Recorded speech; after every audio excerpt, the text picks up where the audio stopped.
additional contaminants that were already found back in 2011, even though we did many more sites and samples and dispersed across the map, as Ray will point out in just a moment. But thanks for your involvement, thanks for caring, caring about the community and the county. And with that said, I'll introduce Ray Mirovic with Apex, who will be handling the presentation.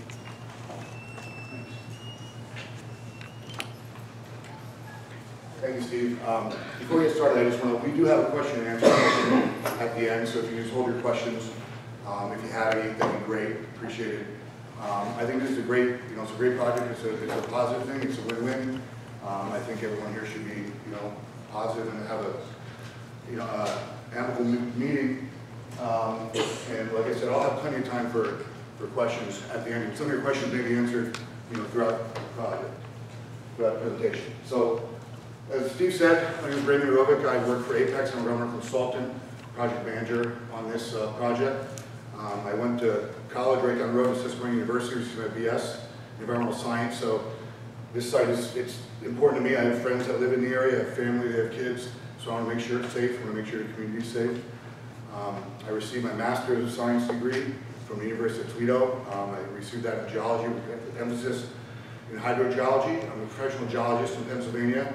I'm a licensed site remediation professional in the state of New Jersey, and I've been doing this for over 18 years on sites similar to this, sites much cleaner than this, sites much worse than this. And I enjoy it. I think it's great when you can take a blighted old industrial site and turn it into something that's positive for the community, and you can do it if you do it right, and you can make it safe. So the agenda. Talk a little about the site history. I think a lot of you here have an idea of what may have gone on at the site in the past. We give a little explanation of what Act 2 is. Some of you may have heard that in the news, a buzzword. It's really the regulatory driver for this site. It's the guidelines that we were using to evaluate the site. I'll talk about the environmental investigations and the findings, what was done in the past and what we found. And then I'll talk about the site safety and the site cleanup. And when I say cleanup, I really mean remediation. Just for the purposes of this presentation, I just thought it was easier to use the word cleanup.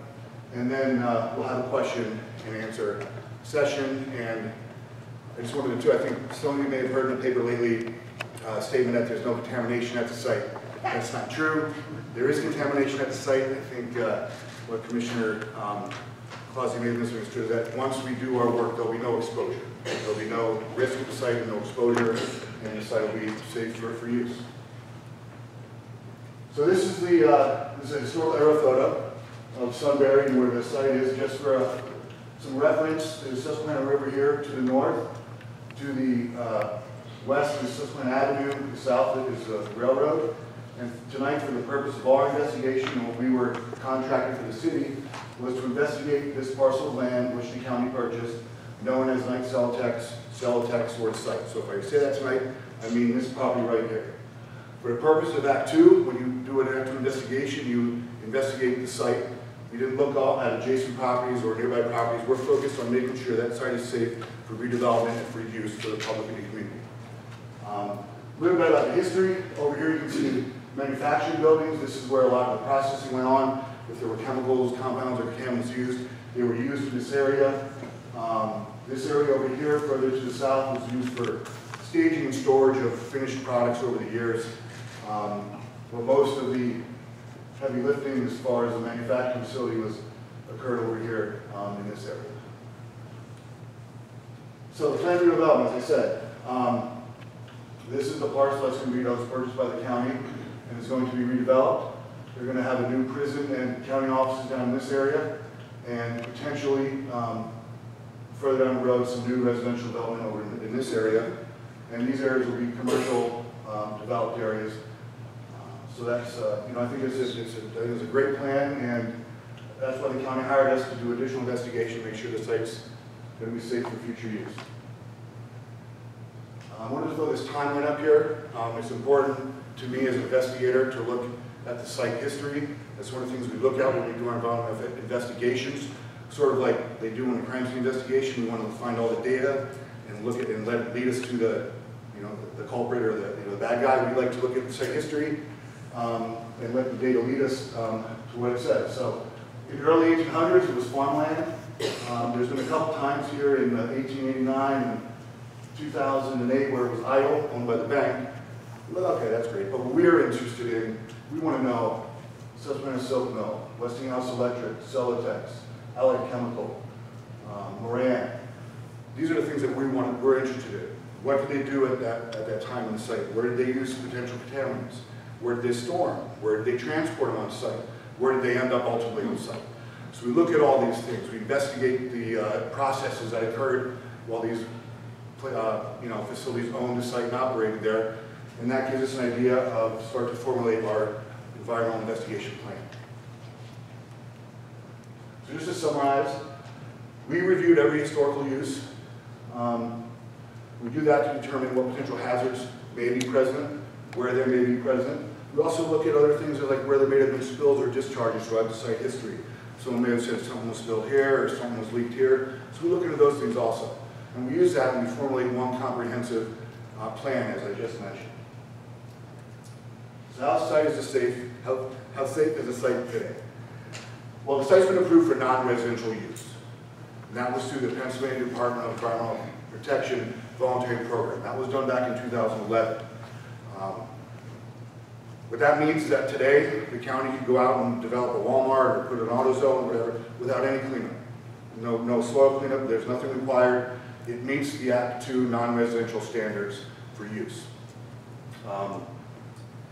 Groundwater is not being used at the site, but by the city, there's a moratorium on groundwater use in the city. And studies have shown that groundwater at the site is not impacting the Susquehanna River. So right now, from a non-residential standpoint, there's no exposure or risks at the site.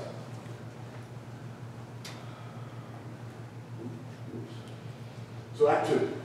What is Act 2? Tell a little about what Act 2 is. I'll talk about the investigations that were completed under Act 2, those findings. So let's see. So what's Act 2? It's a voluntary program. And it's very important to know that the county is being voluntary in this. They're being proactive. They don't have to do this. They're doing it because they want to be safe, because they're going to use the site. They're concerned about the community. I think that's important to know. It provides a uniform set of standards to evaluate sites. Puts all industrial sites in the state of Pennsylvania under one umbrella to be evaluated. Similar to if your students are taking an SAT to go to college, they evaluate students under one standard test. This is what the PADEP does. It streamlines things. It also meets all the regulatory requirements, and it expedites the process of cleanup. Two ways we evaluate properties are residential and non-residential. These are ways we evaluate property. It really doesn't, it's not what the property is per se, it's how we evaluate it. We evaluate for residential use or for non-residential use. Similar to if someone is going out for baseball or football, you're going to evaluate that person for different types of skill sets, different abilities, have them do different agilities. That's what we look like. It's a different set of standards based on the type of use of the site. It's proactive.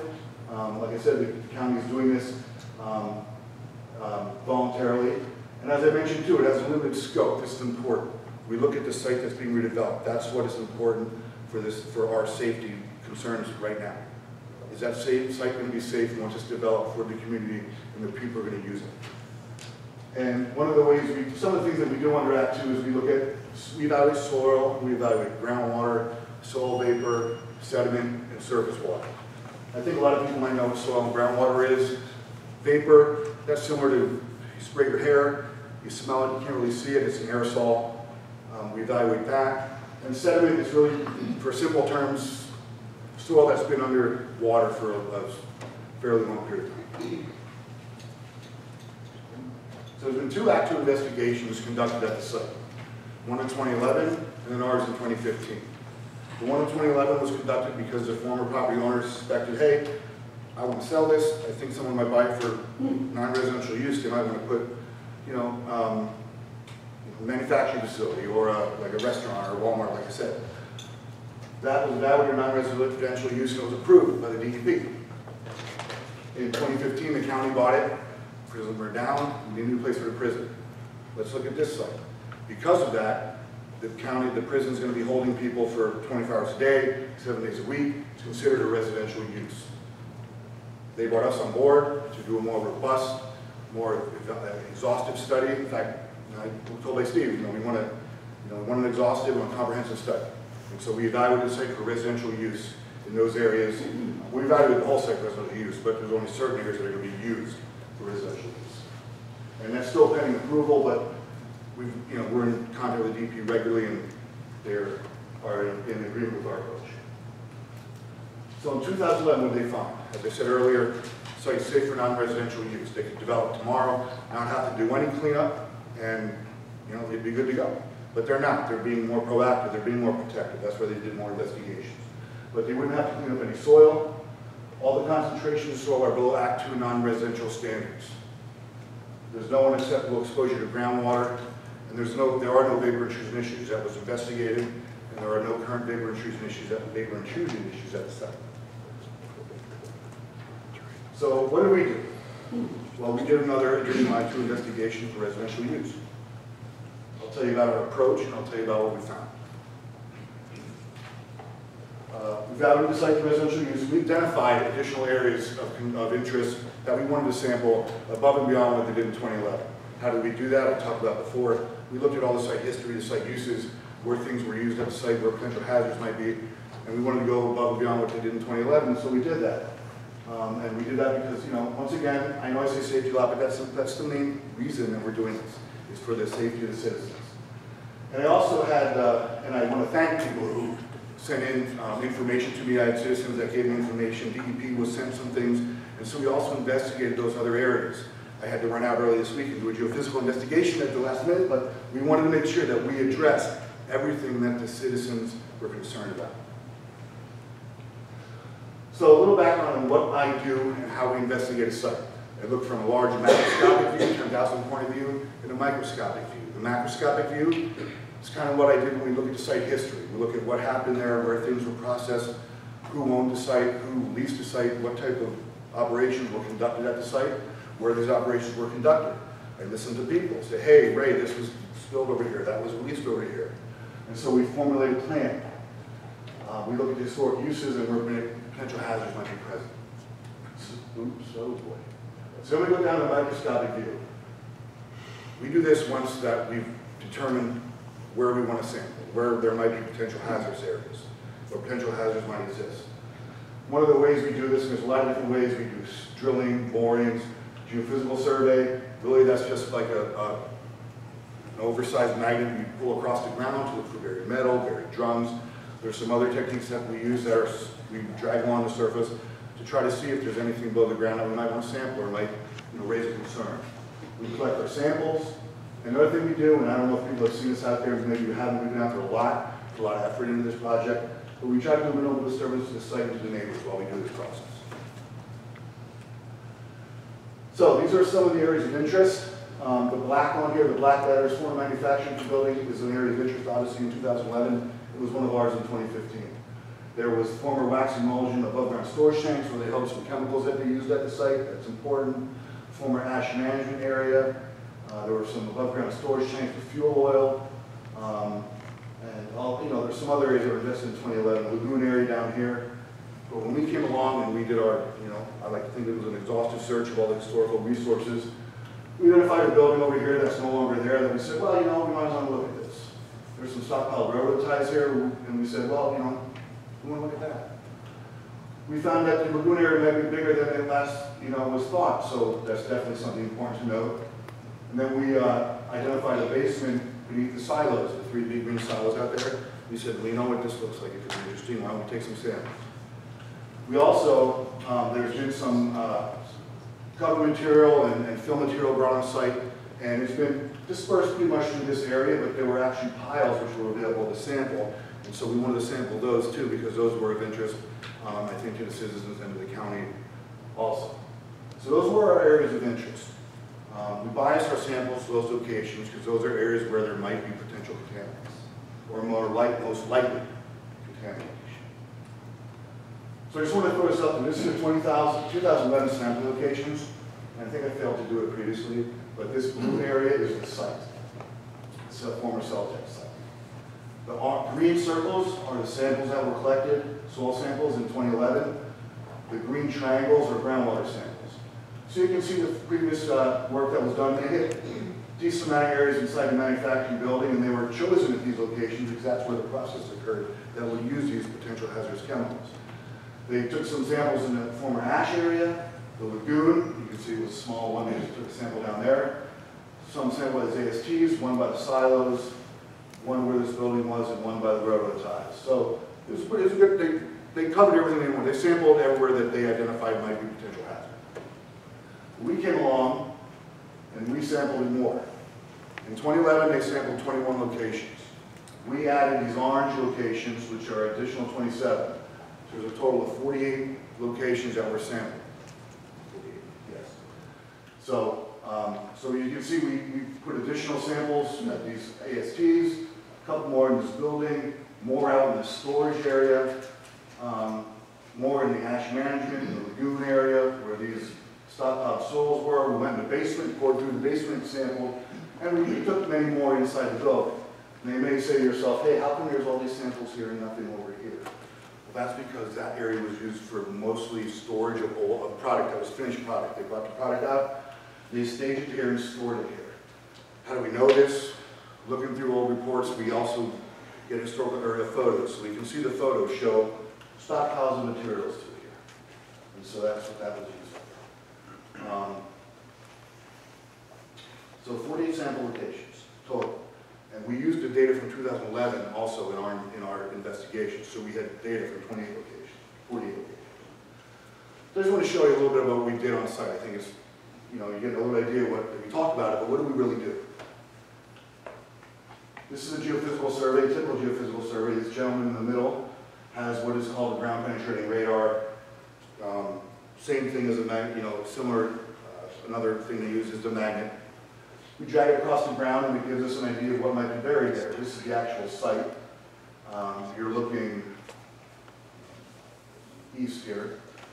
And so this is drugged back across and it brings up areas where we might see some buried objects or things we were not sampled. This is a drill rig, a smaller drill rig, but that's what all we needed at the site. This is how we collect the soil samples. We push tubes into the ground, we extract those tubes, they contain soil, we look at the soil, we just determine if there's any areas that might look impacted, and then we sample those areas. This is the concrete pouring that occurred beneath the silos.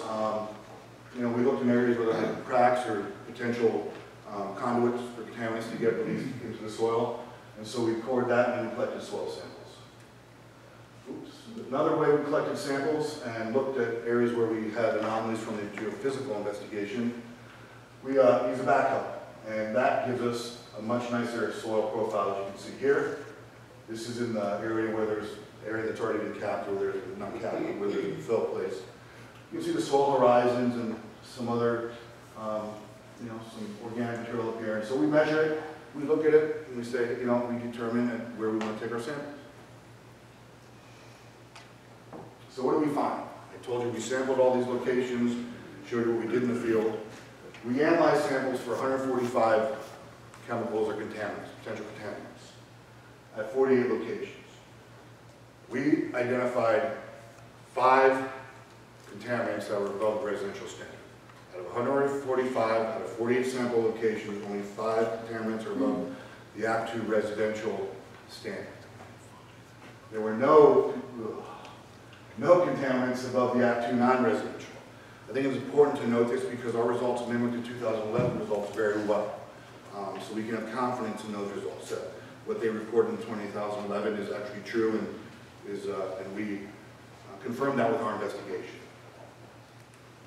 So what are these contaminants? We have 3 metals. We have arsenic, we have cadmium, we have lead.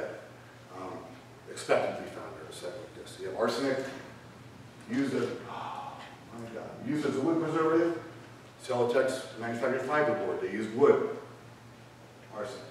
Lead, burning of fuels, batteries, and paint. Obviously, they burned fuels at that site over the years, coal, things like that, oil, gasoline, for their operations. Cadmium used in metal plating and batteries. Most likely, I would think that would probably come from when Westinghouse was there. Their electric operations, sometimes they use these metals to coat pieces of electric for cooling purposes, things of that sort. And the other 2 you might not be aware of or might not be familiar with or heard of are benzoate pyrene and benzobufluorine. These are part of a larger group of chemicals called polyaromatic hydrocarbons. They usually occur as complex mixtures, but once again, they're expected to be found in a site like this because they come from burning coal, burning gasoline, burning wood. They're also found in tar products and tar coatings. So with what happened there historically at the site, it was expected. So this is important. Potential contaminants over on the left on this table, number of sample locations above an Act 2 residential standard, and percentage of total samples. Now remember I said we found 5 contaminants above the Act 2 residential standard. 3 of these, lead, cadmium, benzoyl, fluorine, were only identified above their Act 2 standard at 1 location on that 22-acre site. That's really good news. Benzoyl was identified only at 3 locations. So that's 2% of the samples for these 3 compounds or contaminants, and only 6% of the samples for benzoyl. Arsenic, a little bit more. We found 10 sample locations that were above the residential standard. That's a total of 20%. Typically, when you do an environmental investigation, if these chems are, usually you find them grouped together because things were spilled in the same locations or done in the same location. Arsenic is a little higher here. It may be due because arsenic is naturally occurring, so is lead and cadmium. But regardless if it's naturally occurring, we're cleaning it up to make sure that the site is safe and below the residential standards. I'll take questions when I'm done. So other areas, I've gotten emails, calls, talked to people, we talked to DEP since I started this project.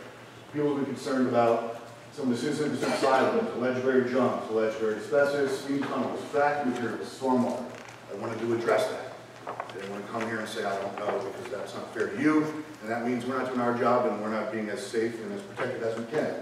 Silos, reportedly empty. The bottom doors of those are open. We went down here, we sampled it below the concrete, poured through it. What did we find? Nothing more than those 5 chemicals, or 5 contaminants. Alleged buried drums. We found reports of buried drums on site. These were investigated before we were on the project. They didn't find anything. We enlarged our project area, investigation for these drums. We looked for these drums. We took the backhoe and looked for these drums. We didn't identify any drums. We sort of this, this is where I like to say it's sort of like a crime scene investigation. There's some hearsay, people come to you and tell you there's this, that, and the other thing there, but you need to investigate it and get the data. You need to let the data lead you to the next step, lead you to conclusions. If you investigate it and it's there, great. If it's not, it wasn't there, like DNA. If it's not under the guy's fingernails, you're there. If it's not, chances are it probably wasn't there. Alleged steam tunnel, we just did that this week. Oh, I'm sorry, asbestos. We've heard reports of asbestos buried on site. There was no mention of where it was buried on site, or we would have went there and said, hey, let's look for it. We didn't find it during our investigation, during any of our samples. We didn't find any asbestos. But one of the good things about asbestos is that if it's buried, there's currently no exposure. If we do find it during redevelopment, we will address it and we will move it and dispose of it properly. As when I talked to you about the cleanup and the remedy for the site, there will be no exposure to the potential asbestos if it's there. The alleged steam tunnels, we went out once again and we did investigate it with geophysical techniques. The tunnels aren't impacting the site, first off. We did identify some small conduits or stormwater conduits in the area, and they led to some drains. We didn't see anything that looked like a tunnel. The storm drains that we found and storm pipes were about 2 or 3 feet below ground. They were small, and so they may go off site, they may not, but everything that we found terminated on site. And so, as an Act 2 investigation, you're looking at things that are impacting the site and might be a potential hazard to people on the site. Where these tunnels are now, they aren't posing a risk or a hazard or exposure to potential future use. Alleged fracking material. I think I've heard a lot of people talk about this and radiation. The fracking material, we sampled soil piles that were brought on site that were reportedly from the fracking area or from areas where they're doing fracking. What I've been told, and what the DEP is aware of, is that these are from shallow soil, horizontal cuttings up where they are doing the shale and the fracking to lay pipes to transfer the material. Like I said, we sampled for 145 chemicals. Fracking materials have barium, they have sodium, they have other petroleum hydrocarbons in them, other petroleum compounds are used for, they lubricate. We didn't find any of these at the site. We have to let the data lead us to go. We sampled we collected a lot of samples. We didn't find any evidence, no chemicals that are used in the fracking industry on the site. And one reason I want to say this is because there's been a radiation concern. Because we didn't identify any fracking materials, we don't believe that those materials would have a radiation concern at this time. Stormwater has been another one. We actually, this week, I will be sending, well, maybe not till Monday, but I gotta finalize it, an interim stormwater management plan for the site. We want to make sure that stormwater is not getting off the site. I've heard that there's flooding and people are concerned. Well, you know what? The county's concerned too. We're going to make sure that doesn't happen during the redevelopment of the site. So what are we going to do? Site safety and cleanup. I talked about what we sampled, talked about what we found. So now what are we going to do about it to make the site safe? Right now I said this, site safe for non-residential use. We're going to make the areas of the site safe for residential use where they're going to have the prison and the county courthouse. These are required by the DEP to meet residential standards. We're going to, and I'm going to talk about the cleanup measures. So how are we going to protect the community? We're going to use engineering controls and institution controls. Engineering controls, we're going to use a CAP. It's a USDP approved method. I threw out that word earlier, remediation. I say cleanup, but it's really, the technical word is remediation. When you remediate a site, part of remediation can be digging up soil and removing it, but the definition of remediation is to reduce the exposure, reduce the risk to people who are using the site, make sure they're not being exposed to these contaminants. That's remediation. That's what we're doing with this cap. We're going to make sure with the soil cap, in areas that are vegetated, that there will be no exposure to those 5 chemicals I mentioned or contaminants. We're going to have the buildings and asphalt areas will act as a cap. There'll be no exposure to that.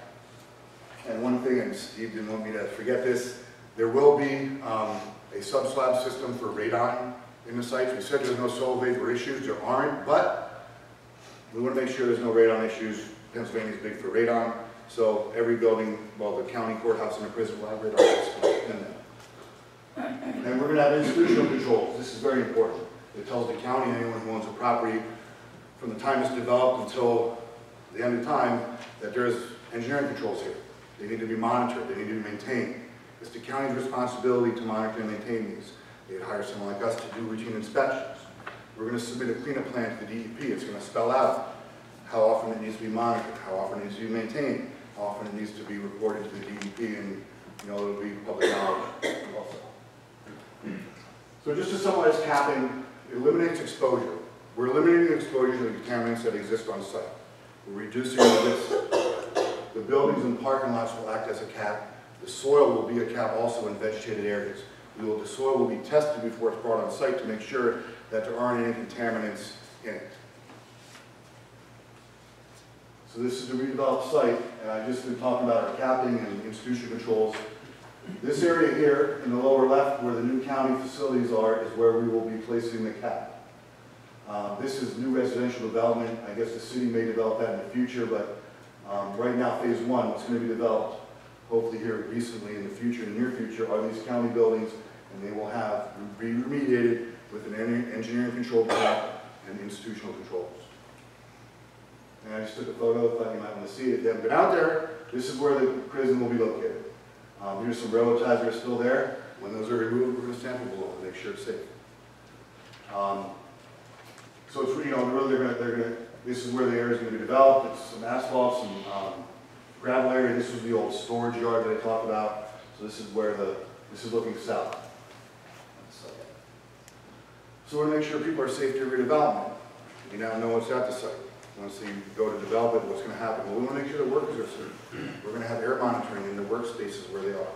We're going to have air monitoring around the perimeter of the property to make sure that no contaminants, no dust is getting off site to the neighbors in the area. We're going to have a buffer zone on site so that if something is identified, we can stop work and make sure it doesn't get off site. We're going to water down areas to reduce dust emissions when we do the work, and we're going to manage soil. If there's any soil that is moved on site or disposed off site, it will be disposed of properly. Yes, the proposed interim stormwater management plan. Once again, this blue area here is the site. The dark blue line here, ground flow from the stormwater based on the surfaces from the east to west. So from here to here, here to here. We are going to be placing a filter sock around this boundary. What is a filter sock? Really is what it sounds like. It's a sock filled with absorbent material. It'll be about 18 inches high. It'll stop dust and debris and anything that the water has it at that sock, and it'll also slow the water down and let it release off the site at a manageable pace. If that doesn't work, we will be out here looking at that and managing that and evaluating it. There is a potential to install a stormwater diversion wall. There is a large area here that's been filled. It drops off right here, and you get a good amount of flow there. We think that might be a concern if that filter sock doesn't work, so we'll put in that additional diversion wall.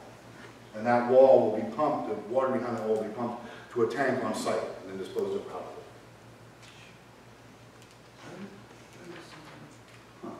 Next steps. It's on us. We got to submit the reports to the DEP. That's a remedial investigation report, which we've already submitted, and we'll be submitting our cleanup plan. The county will provide a repository, probably at the library, for these documents, so you can see them and review them, and go there anytime you like.